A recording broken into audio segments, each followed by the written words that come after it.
Jadi kalau besok ada pejabat dari Jakarta datang nyanyinya naik gitu lagi. Setuju? Ayo rame-rame BBM dulu. Naik, naik, BBM naik, tinggi, tinggi sekali. Lanjut.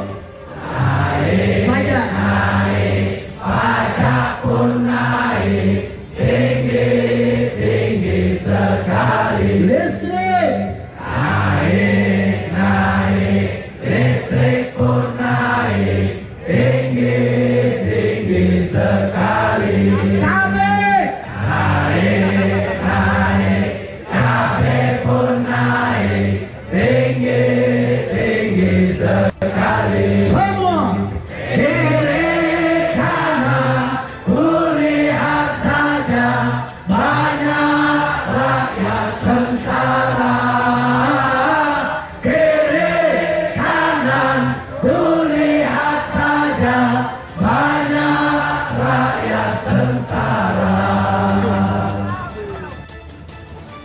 Saya sebetulnya ingin harga BBM di dalam negeri tetap terjangkau dengan memberikan subsidi dari APBN. Tetapi anggaran subsidi dan kompensasi BBM tahun 2022 telah meningkat 3 kali lipat dari 152,5 triliun menjadi 502,4 triliun rupiah, dan itu akan meningkat terus. Presiden kita ini sangat jelas telah terbukti tidak ngerti hukum. Buktinya apa? Kata subsidi. Kata subsidi itu tidak ada di dalam Undang-Undang Dasar 45. Yang ada adalah pasal 34 untuk menyatakan fakir miskin, anak terlantar dipelihara oleh negara. Nah itu maknanya dipelihara itu sampai kepada segala kebutuhan hidupnya dong. Kan kalau dengan naik BBM jadi susah mereka. Hitungan yang benar pengamat mengatakan kalau pakai istilah subsidi itu paling banyak tuh 11 triliun katanya. Kenapa Jokowi ngomong 502 triliun? Bagaimana 400-an lebih triliun itu kemana? Ini kan perampokan sistematis. Pakai atas nama negara merampok gitu loh. Dari rakyat, nggak benar ini. Dan pasal 33 ayat 3 menyatakan bumi, air, dan segala kekayaan alam yang terkandung di dalamnya dikuasai oleh negara dan diperuntukkan untuk semakmur-makmurnya rakyat. Kamu lihatlah emas saja dikuasai siapa? Amerika. Kelapa sawit, Malaysia. Apalagi air, Perancis, Danone, dan seterusnya. Yang dikuasai negara ini mana? Untuk rakyat itu mana? Nah, di sinilah pengkhianatan terhadap Pancasila. Ini adalah pilihan terakhir pemerintah, yaitu mengalihkan subsidi BBM. Lah ini Indonesia ini kamu itu menderita apa? Sehingga kamu kejamnya begitu rupa kepada rakyat. Kamu pernah menderita apa? Kamu pernah miskin apa? Karena kamu pernah puasa kayak apa? Kamu pernah tirakat apa? Kamu lancar-lancar semua kok. Kamu bisa membayar miliaran kok jadi pejabat. Apa alasanmu untuk jahat kepada rakyat? Sengkuni saja tidak sejahat kamu, padahal dia penderitaannya ribuan kali lipat dibanding penderitaan hidupmu. Ruwet. Sudah tahu pemimpinnya nggak benar, pemimpinnya ini pendusta, bahkan aro'aita laji yukacibubidin itu surat Al-Maun, ini pemimpin pendusta. Jadi kalau pemimpinnya dusta harusnya diberikan perlawanan, bukan didukung. Nah perlawanan kita konstitusional, nggak boleh anarkis. Maka gerakan kita akan berlanjut ke Jakarta tahap ketiga insya Allah setelah tanggal 10. Jadi yang penting rakyat ngerti dulu hukum, bahwa pemimpin kita ini nggak ngerti hukum, pemerintah kita ini mengabaikan hukum. Kalaupun ada yang ngerti, hukum diabaikan, hukum dicuekin, maka kita harus sebagai rakyat bangkit melawan kalau dia merasa tertindas. Yang tidak bangkit itu yang tidak tertindas.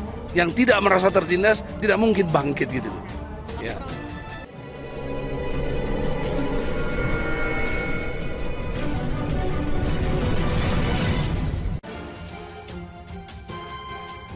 Besok, FPI dan Perhimpunan Alumni 212 akan demo kenaikan BBM. Habib Rizik akan hadir. FPI atau Front Persaudaraan Islam dan Perhimpunan Alumni 212 akan melakukan unjuk rasa penolakan kenaikan harga BBM pada hari Senin di Istana Negara. Akankah Habib Rizik Syihab atau HRS akan hadir dan memimpin demo tersebut? Aziz Yanuar, selaku kuasa hukum HRS, mengatakan bahwa kliennya akan mendukung penuh aksi demo kenaikan harga tersebut. HRS taat konstitusi dan hukum, segala hal yang demokratis dan dilindungi undang-undang serta diatur oleh konstitusi sepanjang dilakukan dengan santun, adil, dan berakhlak, maka insya Allah akan beliau dukung, kata Aziz. Saat ditanya tentang HRS akan hadir atau tidak saat aksi unjuk rasa tolak harga BBM, Aziz belum memastikan hal tersebut. Perihal kehadiran beliau, maka itu kami serahkan ke beliau nantinya. Kita lihat saja.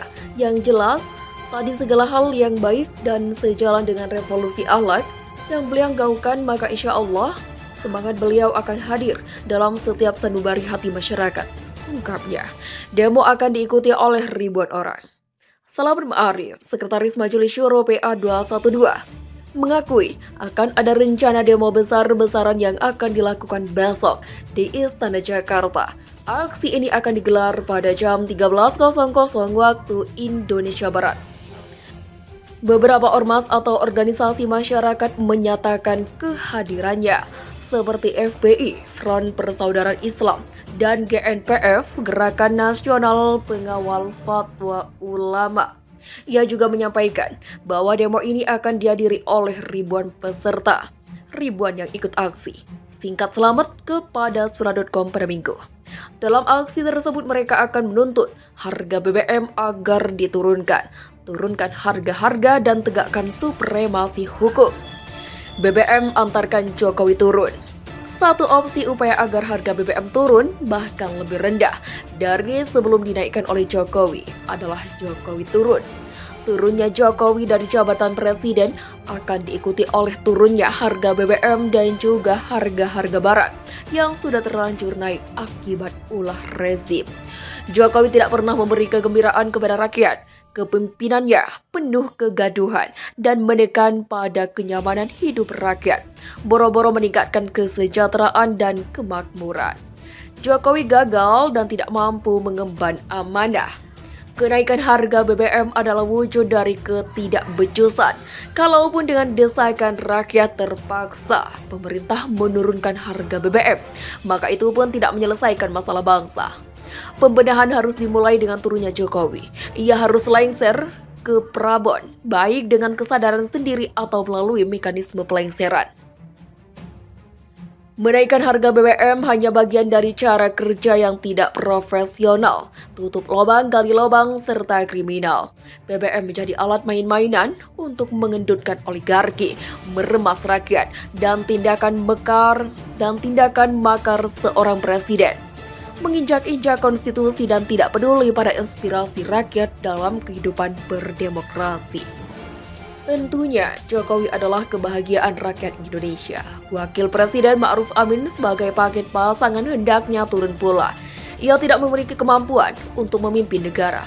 Kini posisi dan perannya hanya sebagai aksesoris semata yang tidak memberi makna signifikan bagi jalannya pemerintahan. Perlu kepemimpinan segar yang mampu mendorong partisipasi seluruh rakyat untuk membangun bersama bangsa dan negara. Tidak ada figur di kabinet Jokowi saat ini yang pantas dan kualifikasi untuk mengemban amanah perubahan tersebut. Presiden dan kabinet memang buruk. Kepemimpinan segar yang menggantikan tentu dapat berbasis konversi ketatanegaraan, memberi maslahat dalam peran transisional menuju pemulihan asas kedaulatan rakyat, mengoreksi pola pemerintahan Jokowi yang telah melakukan pembusukan politik atau political decay, merusak tatanan demokrasi. Betul, untuk memulihkan negeri ini perlu langkah yang bertahap. Namun, tahapan awal yang terpenting adalah turunnya Jokowi dari jabatan presiden. Sepanjang ia tetap pemerintah, maka sulit untuk melakukan pembenahan, termasuk soal harga BBM. Jika Jokowi terpaksa menurunkan kembali harga BBM, maka ia tidak akan memperbaiki keadaan. Masih terlalu banyak masalah lainnya yang menjadi beban rakyat. Sebaliknya, jika Jokowi yang turun dari jabatan, maka harga BBM akan ikut turun. Pemerintahan baru berkesempatan untuk mulai menata agenda kebangsaan dan kenegaraan dengan dukungan maksimal rakyat. Dengan harga BBM turun, maka diprediksi harga-harga akan turun pula. Lalu penegakan hukum dilakukan secara konsisten dan memberantas berbagai mafia yang tumbuh, berkembang, dan menjadi warna buram dari pemerintahan Jokowi. Tak ada pilihan lain untuk agenda mendesak selain Jokowi turun atau diturunkan. Harga BBM naik adalah bukti bahwa Jokowi telah gagal dan tidak mampu lagi untuk mengemban amanah.